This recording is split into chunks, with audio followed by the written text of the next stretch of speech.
ত্রিভুজ PQR এর PQ = 5 metre, QR = 9 metre, PR = 4 metre এবং কোণ PQR = 60 ডিগ্রি হলে এর অন্তর্বৃত্তের ব্যাসার্ধ কত?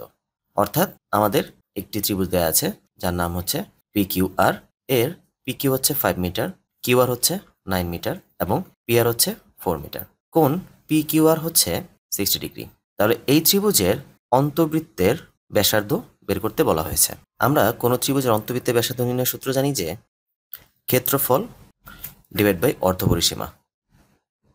তো প্রথমে এই ত্রিভুজের ক্ষেত্রফল নির্ণয় করা যাক। তো এখানে আমরা দেখতে পাচ্ছি এই ত্রিভুজের দুটি বাহু এবং তাদের অন্তর্ভুক্ত কোণ দেয়া আছে। তো কোনো ত্রিভুজের দুটি বাহু এবং এদের অন্তর্ভুক্ত কোণ দেয়া থাকলে সেই ত্রিভুজের ক্ষেত্রফল নির্ণয়ের সূত্র হচ্ছে হাফ ইন্টু বাহুদের গুণফল ইন্টু সাইন থিটা।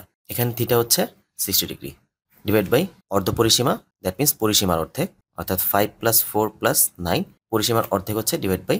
তো এখানে আমরা ক্যালকুলেশন করলে পাবো উপরে 45/2 ইন্টু সাইন 60 মান হচ্ছে √3/2। এখানে 5 × 9 = 14, 14 আর 4 হচ্ছে 18, 18 ডিভাইড বাই 2 মানে হচ্ছে 9। তো উপর থেকে আমরা পাচ্ছি 45√3/4, নিচে হচ্ছে 9, 45√3/4 ইন্টু 1/9, কাটাকাটি করলে 5, দ্যাট মিনস 5√3/4। তো এটি হচ্ছে এই অন্তর্বৃত্তের ব্যাসার্ধ, দ্যাট মিনস কারেক্ট অ্যান্সার হচ্ছে